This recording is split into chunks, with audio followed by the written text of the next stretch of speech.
Yo, we are officially in the after party of episode 28 with the amazing, ma'am,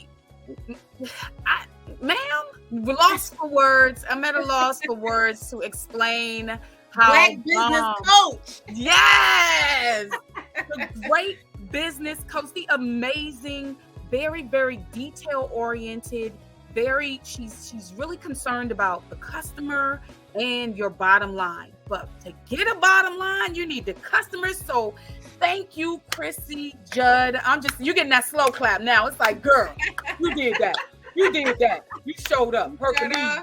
You showed up. You showed up. I want to say thank you. Listen, we're going to pick up exactly where I said we would. You said the last statement you made was, yes, you can do anything in this world you want to do. If you work hard. It's not easy. No. Just those three things. You can do anything. Yeah. It takes hard work. Right. And it's not going to be easy. What is the anything that you felt I can do? And you found that pattern to be the pattern. The work being hard and it not being easy. Right. So it's just, for me, the pattern, I mean, I already had a difficult start, right? Even with having one parent, that's already difficult. And then that parent being a father, that's even more difficult. And then all of my life. Wait 1 second. I'm sorry. Hold on. No, if you don't mind me interrupting. Not at all. And that parent being a father, why was that difficult for you? Because I'm a girl. I just didn't want fathers to be like, is she saying we tried? No.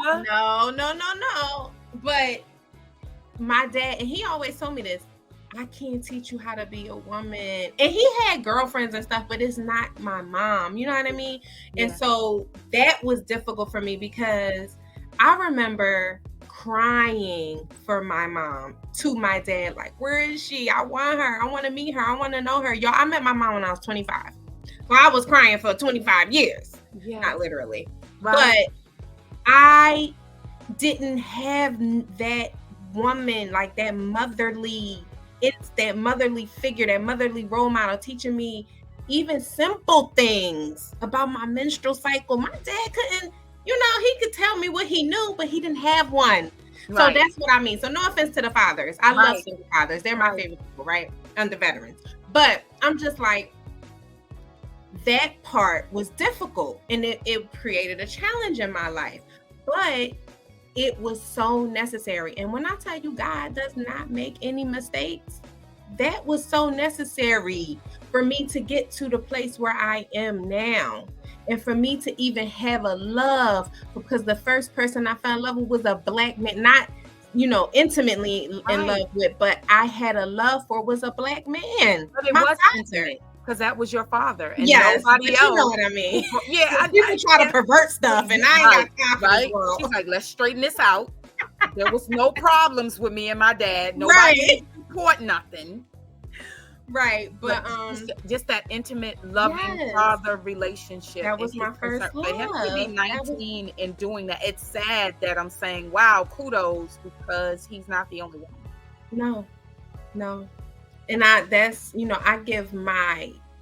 take my hat off. I bow down to single fathers because I watched my dad struggle, especially with a daughter. He used to dress me in Jordans and, jeans. Nobody knew. Me and him was dressed alike. Like he would dress me like I was his little twin because he was a dad, Yeah. But that right there, Marion, it really shaped the way I think and the way I act, the way I hustle. It's just in me. I don't even know if I go off on a tangent, Mary. My gosh, for your dad. Okay, so I stopped you on your list. You said because there are things that have happened and you were starting the list and you said, my mom's not there. I have my dad. and then just keep going through the list that would have you where you were trying to get to. Oh, yes. And it's not all bad, so yeah, my mom, my dad, and then being a teenage mom, right? I got pregnant with my daughter at 16, had her at 17, having difficulties finishing high school because I had this baby to take care of, right? And thank God her dad and his parents were so hands-on. They were so hands-on, Marian. I was able to live on campus at college, and they took care of my baby. That's how blessed I was, right?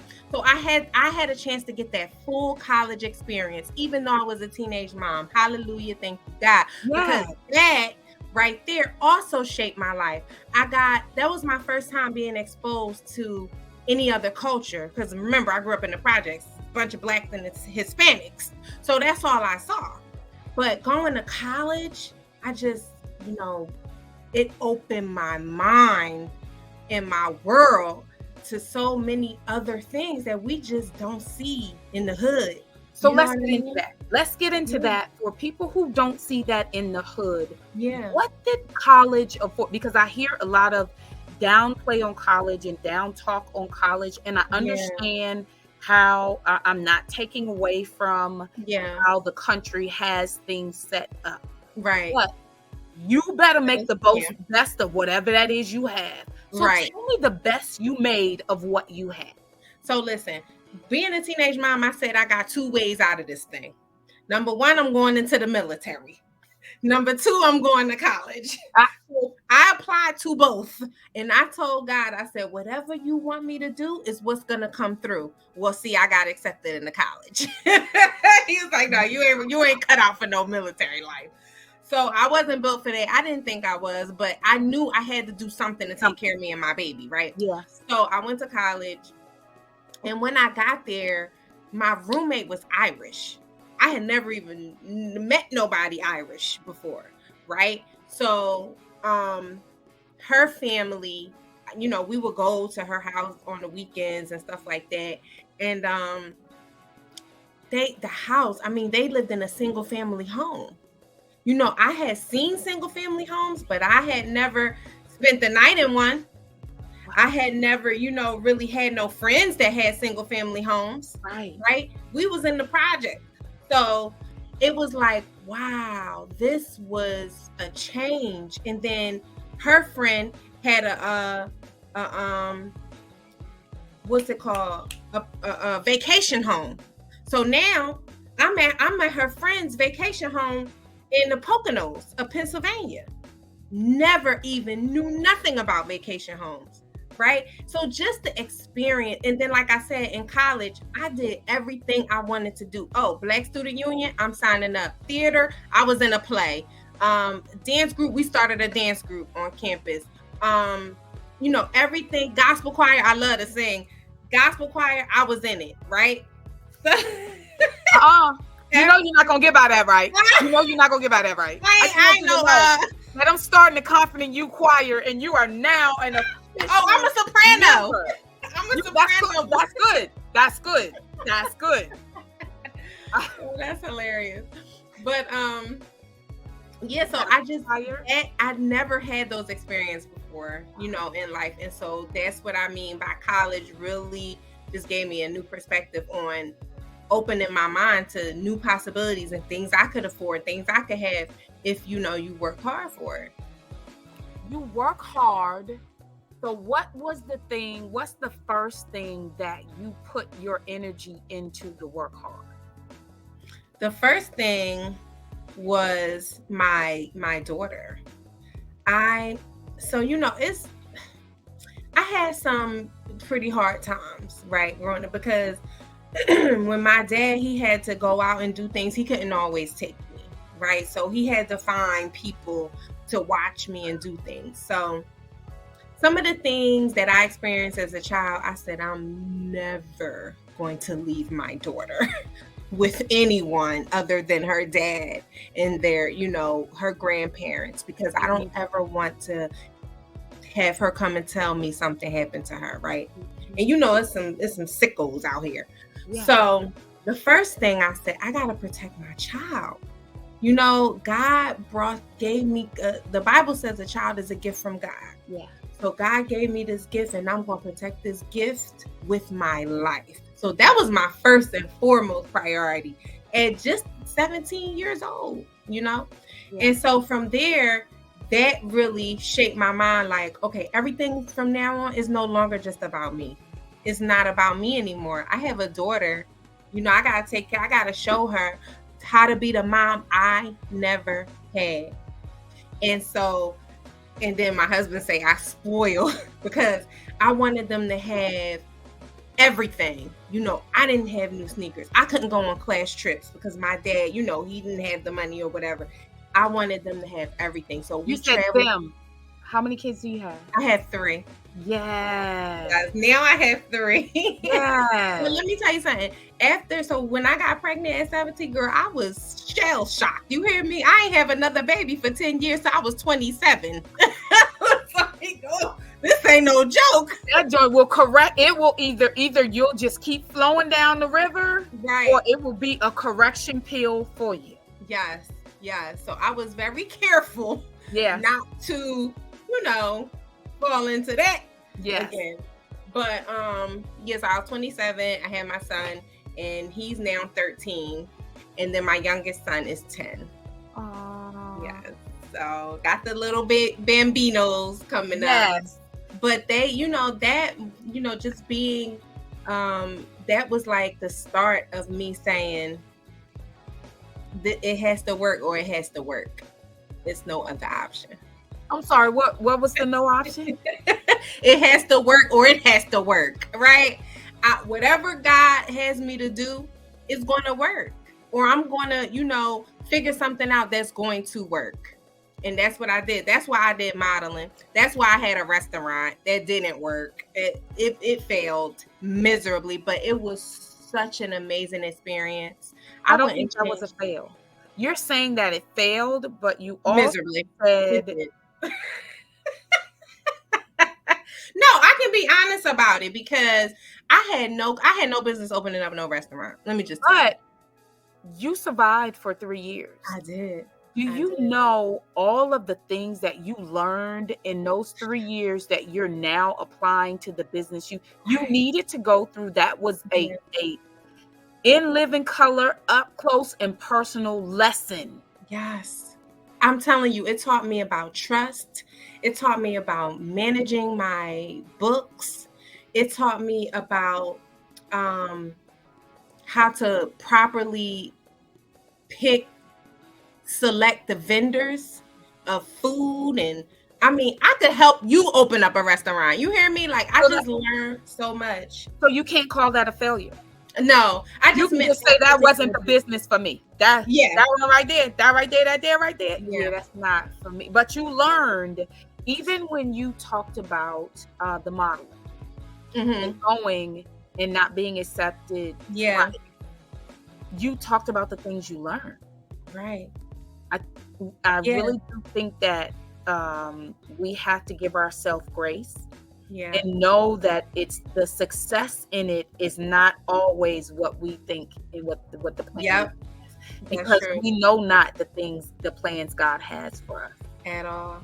Plans to prosper us. Yeah. We don't know what they are. We don't know exactly. We know what we want. Even Jesus was, the Mount of Olives, and he was like, listen, if you could take this cup and I don't have to go through this crucifixion, can you please? But God, if it is your will, Father, let it be done. Yeah. Let it be. That is what it is. Yeah. So I whenever that moment comes up for someone saying, oh, that was an epic fail. What did you learn? Yeah. Oh yeah, there's definitely lessons in the failure. But nonetheless, it was you're not going to change my mind about you. I wasn't there. I didn't see it. You wasn't there. I didn't see it. You had to be there. Let me find out. I promise you, I wouldn't change it. I would not, because like you said, them lessons is life lessons. I took those lessons with me to every business that I have now. to every business that you have now. Now, the one thing that we did not discuss in the episode that I really do want to delve into is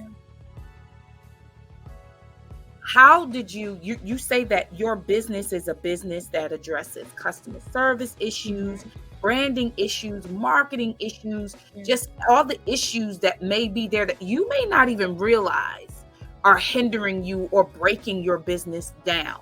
Right. How did that apply to you? Did you ever need you? Did you ever need find B.O.B.? You need yes. You yes. I created what I couldn't find. How did you need it? What happened? So even with the restaurant, I did not have a mentor. And you know what? When I reached out to a Black woman here in Philly who does have a restaurant, because she had a restaurant and I had a restaurant, I guess she looked at me as competition, and she would not help me. It was, push me off. We would have a meeting set up, and it was, it was excuses, or it was rushed off the phone, like, what, hurry up, tell me what you need. I'm too busy for this type of vibes. And which I get, but I'm willing to pay. I was willing to pay. I don't ask for anybody's time for free. At the same time, that's the type of mentality that keeps those crabs in the barrel stuck. Because it's like, if you already made it to a certain level and you see me, I'm just starting out, I'm calling you for help because I see you on the side of the public transportation. Your business is on the side of public transportation. Everybody see. Teach me how I can do that. How did you do that? Who did you use? Who do I call? Can you connect me with somebody? But they don't, a lot of times they don't want to. So that's why another reason why we created B.O.B., because there's other mentors, right, on the platform that wants to help. You don't have to be rejected. They're here because they want to help you. Wow. And so I didn't have a mentor. I didn't have someone that, can say, hey, wait a minute. Let me be your consultant. This is how you should do this. This is a contract you need to have with this person. I didn't have any of that. And that's why I said it failed miserably, because it was just me going in blind. It's something I wanted to do. I don't know if you ever took the DISC assessment, but I'm a high S, which is a servant. I like to serve. That's my passion. That's my business. My business is serving. All of my businesses are all about serving. And so I just didn't have that person to service me or to serve me or to help me grow and, avoid costly mistakes. And so, we created what we needed. We created what we needed. And we are with Find B.O.B. Okay, find Black-owned businesses. And you're doing this with not the absence of fear, but the presence of courage. So what do you do when you're butterflies or you're just not sure? What do you personally do to conjure up that courage? I pray, and then I talk to myself. I remember one time I was at a conference. I had paid $30,000 to be in the room, right? So I'm sitting there, and she's saying, "Who got questions? Come up, come hold the mic, and you gotta come hold the mic and talk to your question." Everybody's scared of public speaking. Most people, I should say, not everybody.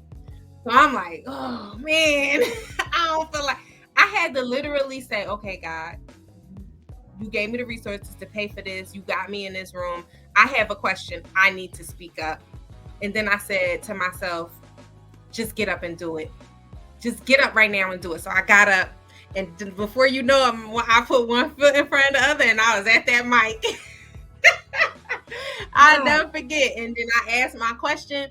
And let me tell you, the lady who is over this whole mastermind, she said, here's my email.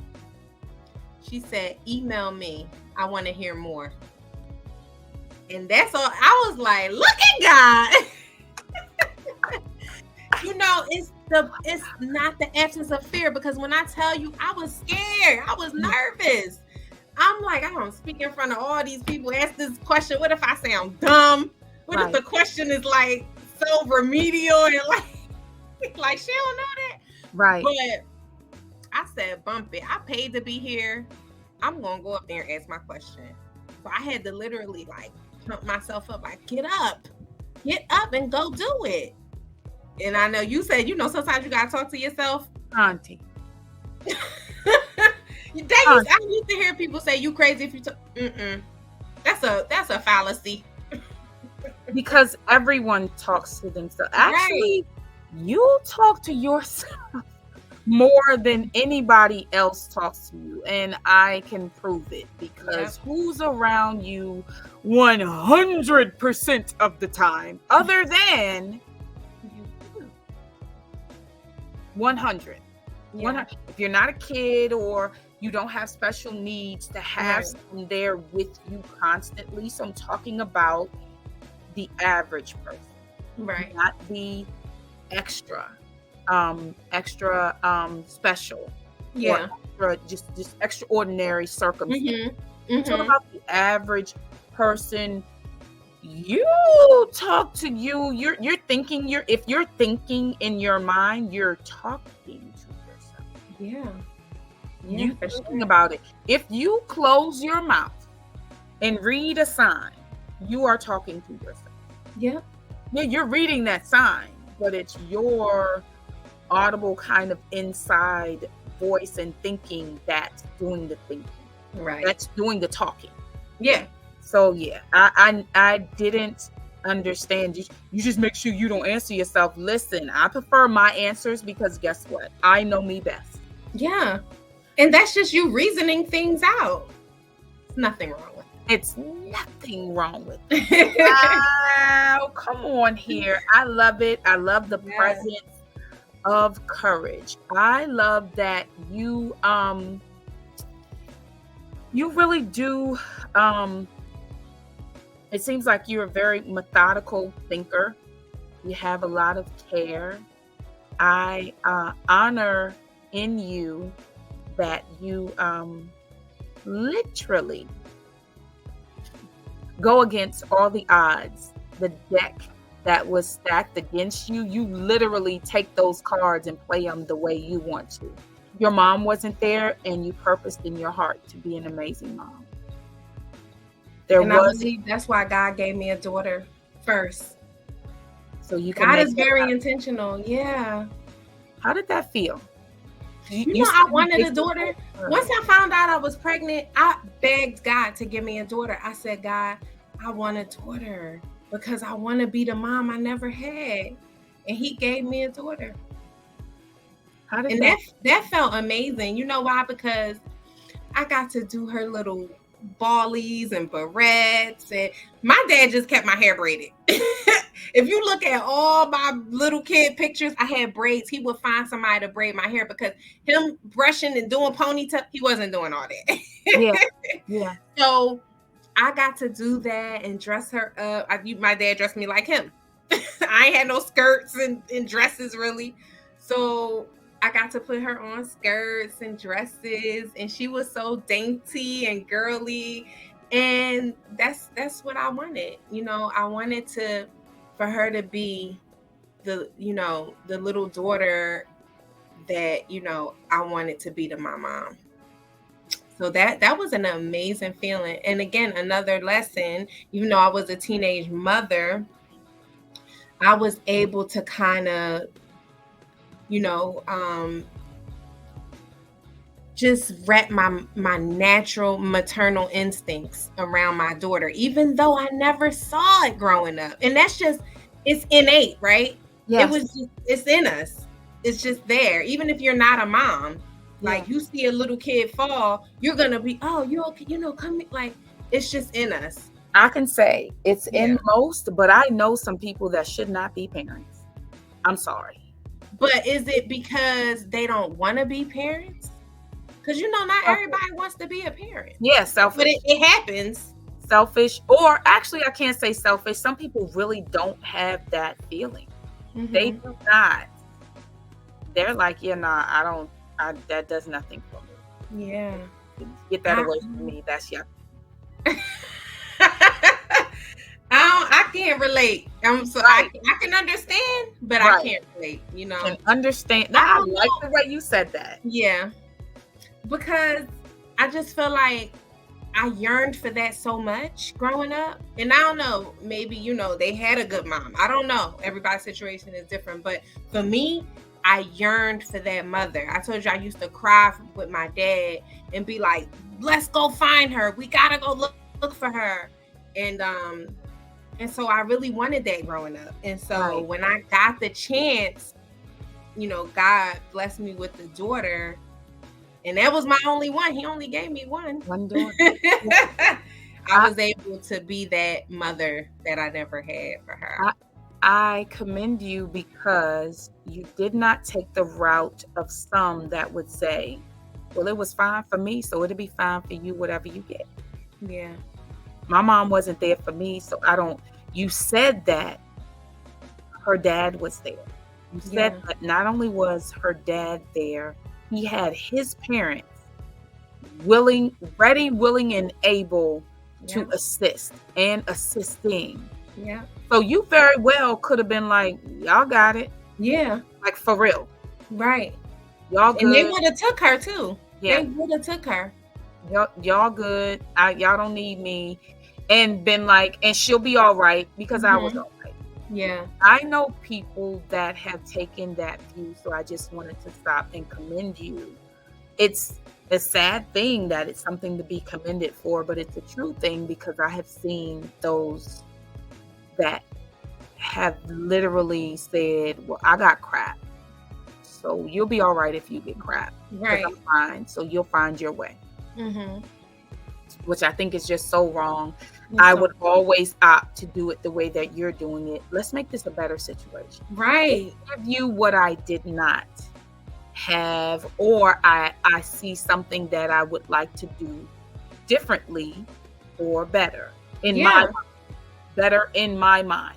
But I think as a parent, you should want your kids to do better. I think it should always be getting better and better and better with each generation, with each child. Even it's crazy, but that's even like that first one, you don't know what to do.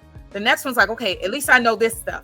And then the next one's like, okay, I know some more. And then the next one's like, okay, I know some more. Some people literally say, now this part is really funny. Some people say by the time they get to the last one, they tired and they just let that baby do whatever. That's why they say the youngest be the spoiled one. They be like, here, take this. Shut up.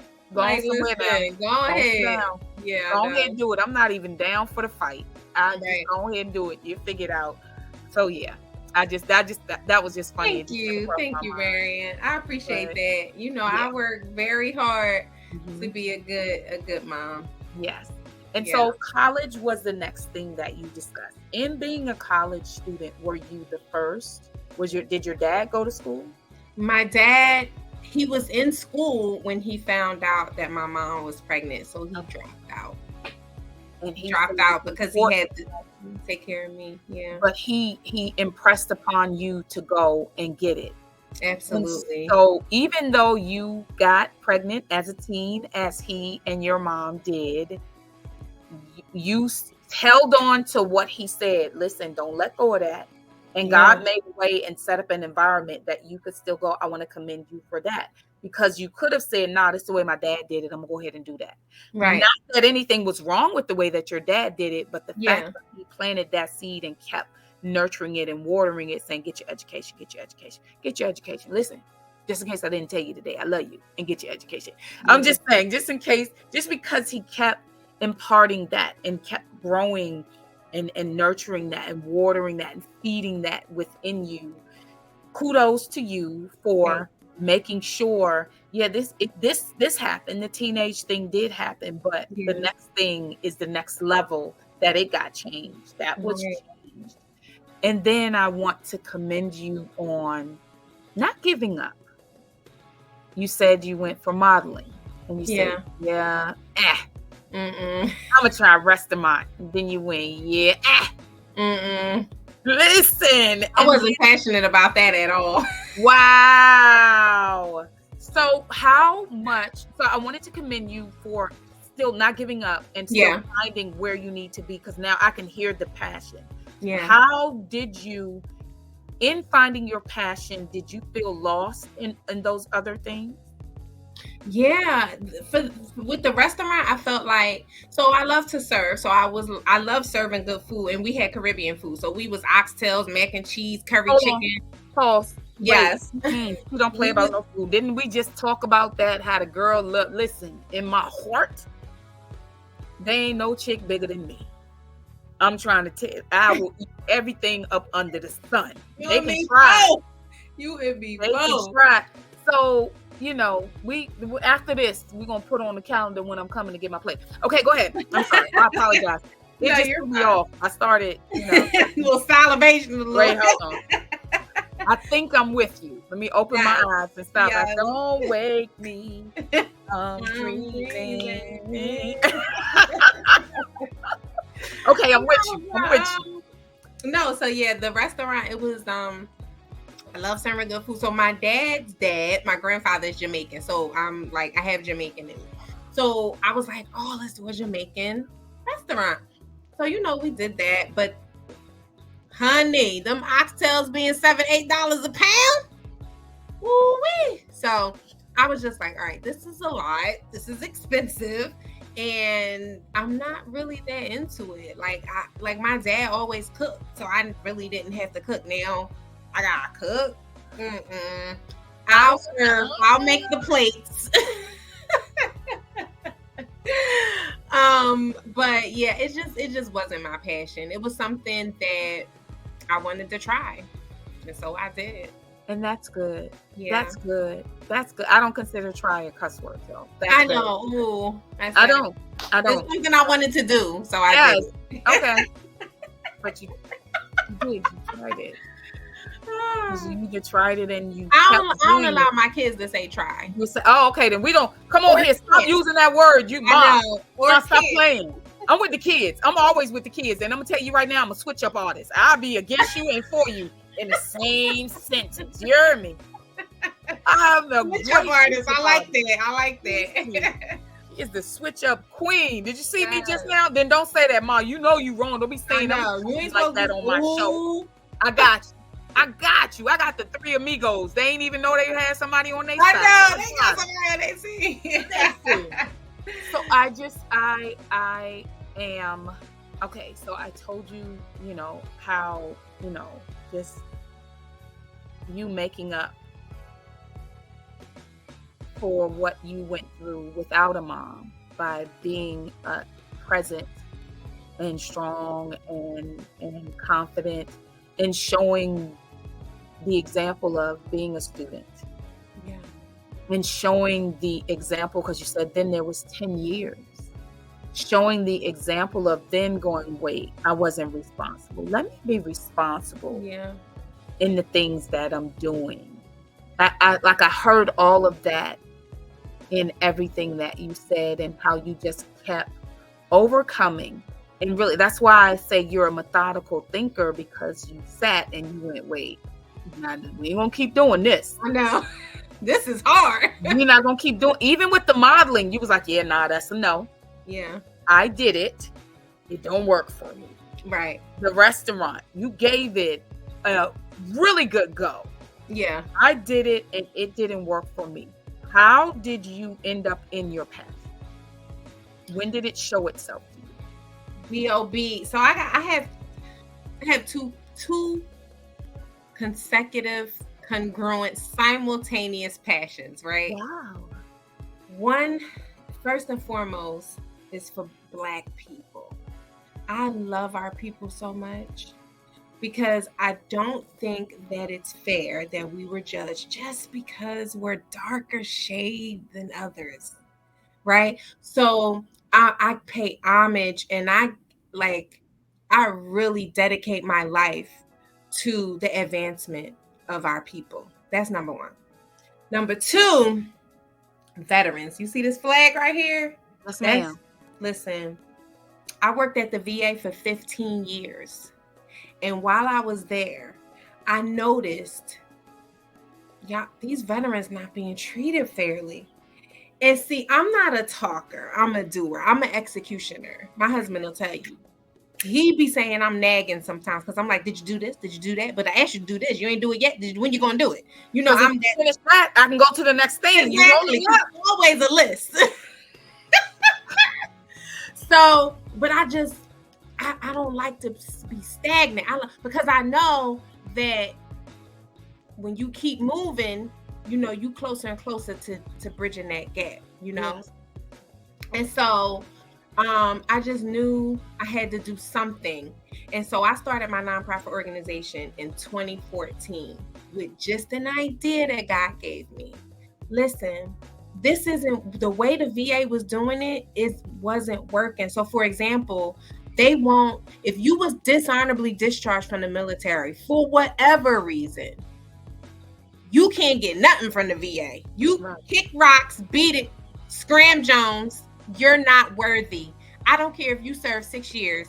You could serve 8, 10 years. You're not getting anything if you were dishonorably discharged. I didn't think that was fair. Yeah. Another thing is, if you're homeless, how are you going to come up with first month, last month security? How you going to have a perfect criminal background? How you going to have good credit? How y'all helping homeless people and y'all requiring all this stuff? No, they're not going to have it. So I came in and I said, I'm changing the game. In my program, you only need 1 month rent. You need security, but you can make payments on the security deposit. It's not going to be a barrier, right? We don't care if you was dishonorably discharged. You served your country. We on this podcast right now because of veterans like these guys and ladies that fought for us, for our freedoms. Because we could be speaking German right now if we would have lost that war, okay? But we ain't even going to go there. Oh, come on here. Come on here. So I said, I'm going to start my program and I'm going to do things differently. Because I went to the VA first and I was like, listen, how about we do it like this? They was like, no, we're not going to do it like that. We've been doing it for all these years. And this is how, and you know, it's the government. You ain't changing nothing like that. Just so. I tried though. You know, it's nothing beats a failure but a try, right? Listen, you kids. I'm cursing. The three amigos. I'm trying to tell you. I told her, don't be on my show cussing. We strictly PG. Your mama is over here dropping T-bombs. She dropping T-bombs, and I told her don't do it. Go ahead. My bad. You see I put that switch up. You see I put that switch up. Yes. I see you. But I did it. And so now it worked. We've successfully housed 30 homeless veterans right into their own homes. On top of that, we have 2 transitional housing programs in Philadelphia where they come in, we wrap services around them, we get their birth certificate, IDs, social security cards, and then we put them in housing. We set them up with permanent housing. Right, partnered with the city of Philadelphia. So we're getting these veterans off the street. And guess what? Most of my veterans are Black. Aha. Surprise, surprise. Ma'am. So I'm still helping out our Black people because that's my love. Mm-hmm. And me and my husband, we got this, this thing going on because he loves Black people too. But he's so disappointed and he's tired of being disappointed. And I am too, but I'm willing to help change it, whereas he's not. Right. He's tired and he's like, it's just not going to work. But if he keeps seeing the changes that you make daily, I don't care how some people say they're small, but they're huge if it's something. Yeah. Something to me is always better than nothing. Right. So I'll take, if you were supposed to do 50 push-ups, if you did 5 today, I'm like, okay. Yeah. We at least want to do 5, more than 5 tomorrow. Let's just keep building that up till we can get to where it's something that's easier for you. It's not, it's still going to be hard. It's still going to be some work. Mm-hmm. And it's not going to be easy. It's not. But you can get there because you can do anything you want to do in this world. I'm just quoting Krissi Judd. Yeah. I just want y'all to know I'm out here in these streets. Quote my girl. But I won't be dropping no T-bombs, kids. I got y'all. I'm just saying. I ain't gonna do it no more. But that's my baby. That's my heart. My nonprofit is like, that's my baby. You know, it encompasses everything that I believe all into one organization. What is the name of your nonprofit? It's called Love, Pray, Peace Project. Love, Pray, Peace. And not, again, very intentional about how we want to show up to our veterans. They just need act like they're in a class all by themselves. Working at the VA for 15 years, I'm telling you, I learned some stuff about veteran culture. They have their own culture. And then with them, it don't matter if you Black, white, Asian, you're a veteran, you're in that culture. It's just that Black veterans, you know, have a little bit more of a disparity. Right. But veterans in general, they just, you know, they're not, there it is. There it is. I love it. So how can they reach out? How can somebody support? Listen, lp3.org is our website. Our annual fundraiser is every September. It's coming up September 22nd. If you can't attend, you know, we're going to have a veteran band playing live music. We're going to have dinner and some drinks, and we're going to fellowship, and we're going to talk about where the organization is going and what we've done so far, you know, in this right here in Philly, right here in the city. You know, we're starting here in our own backyard. And again, that's lp3.org. You got it. Love, Pray, Peace Project. Oh, wow. Yep. And this is what we do. This is what we do. And God placed that on my mind. And let me tell you something. I got my fair share of not listening to God, right? When God said move, let me tell you, I'm going to tell you a quick story. God told me to move from the VA in 2019. When I tell you fear paralyzed me, God, you want me to quit my good government job? What? Wait a minute, God. Wait a minute. Girl, it'll make you clutch some imaginary pearls when you comfortable. It's like, hold on. Wait, hold on. Wait, what? He said move. And then he proved it to me, right? I got my first contract with another organization in 2018. So he said, you got this contract. Now move. 2019. I said, She was holding on like you was two. No, daddy, no, daddy. But you know, when God telling you to move, he got something better for you. Yeah. Let go. So I didn't let go. 2020, God said move. I said, I ain't let go. 2021, he said, now I told you to move. And you still ain't moved. So guess what the VA did? They fired you? They fired me. Well, they was going to fire me, but I resigned before they. Listen, let me tell you. I'm like, okay, God, okay. It's like, wait. Stop playing. Here I come. Stop playing. I was just playing. Stop that. Stop. Okay, God, I got you. Girl, they was about to fight. You know why? You saw security coming with the box, and you was like, let me send my email. Okay, I'm going. God said, don't play with me. I told you to move 2 years ago. Now I got to put you out. Yep. So they didn't like the fact that I started my own nonprofit organization, and they said it was a conflict of interest. And so they fired me. And so God showed me, when I say move, you move just like that. Come on. Oh, wait a minute. What? When I say move, you move just like that. God, I'm not playing. All right, God, I'm sorry. But that's just one of a few examples that I could give where I did not take God serious. I didn't trust him. I was fearful. And God tells us that's not a spirit of his. He said, I do not give you a spirit of fear. So that was a trick of the enemy, and he had me paralyzed. And I'm not afraid to admit it, because, you know, we all fall short, right? Come on here. So when they fired me in 2021, I said, okay. And mind you, I was a field examiner at the VA. I was responsible for protecting vulnerable veterans' assets. right? So I loved my job. That's one of the reasons why I didn't want to leave, because I loved it so much. Girl, I had a government car. I'm driving around, going to veterans' houses, seeing them, and making sure they lights is on, they good. And so I didn't want to leave. But look at what God blessed me with. Not only do I have my own organization serving veterans, but I can do things on my terms. I can serve them the way I want to serve them on my time, right? And it's just been a blessing. We have 3 government contracts right now. Won't he do it? Won't he do it? Ma'am. Won't he do it, Marion? Wait, so the same government that didn't want you said, come here real quick, we need you. Yeah. Not 1 time, not 2 times, but 3 times. 3 times. Come here. Yes. 3 contracts. That's awesome. God, he's like, listen, just trust me. Trust me. I got you. So I had to take that little L on the chin.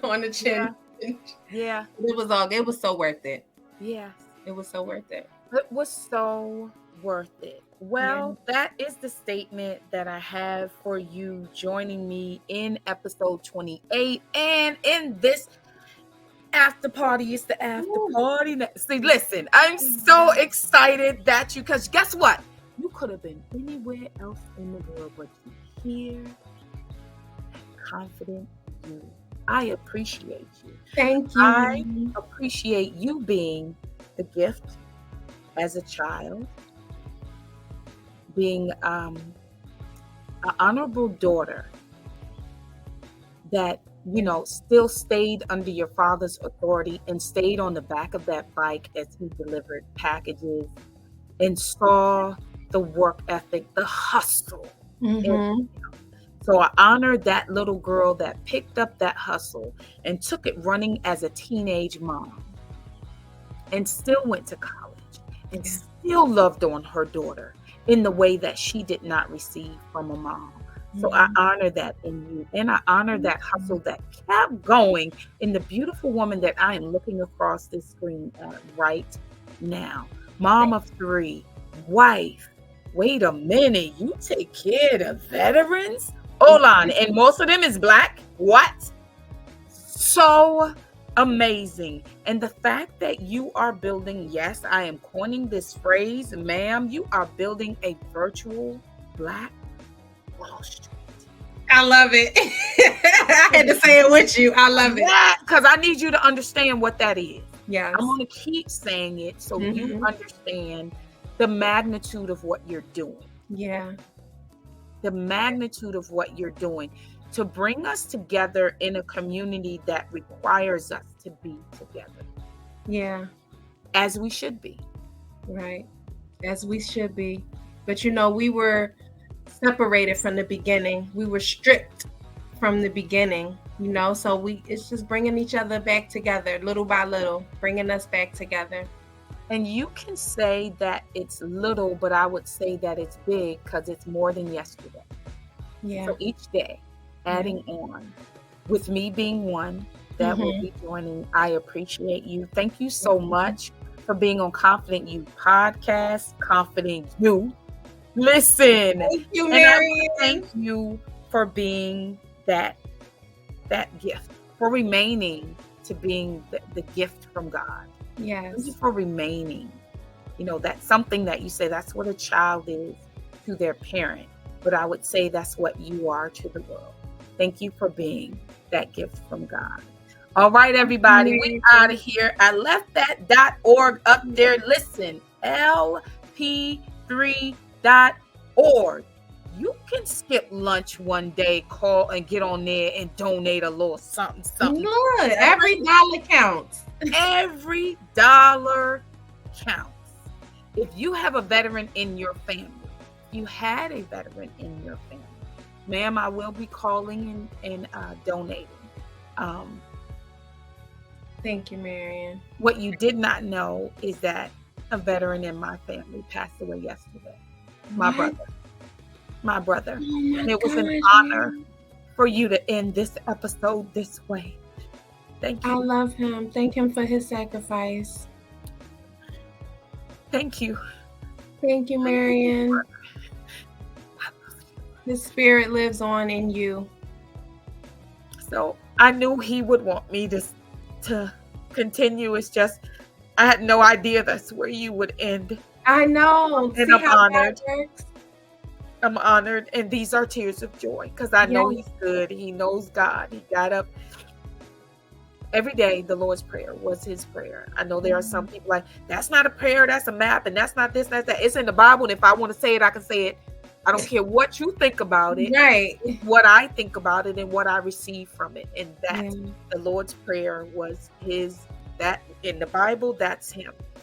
And for thine is the kingdom and the power and the glory. Amen. Forever and ever was his favorite part. Yes. So thank you, confident you.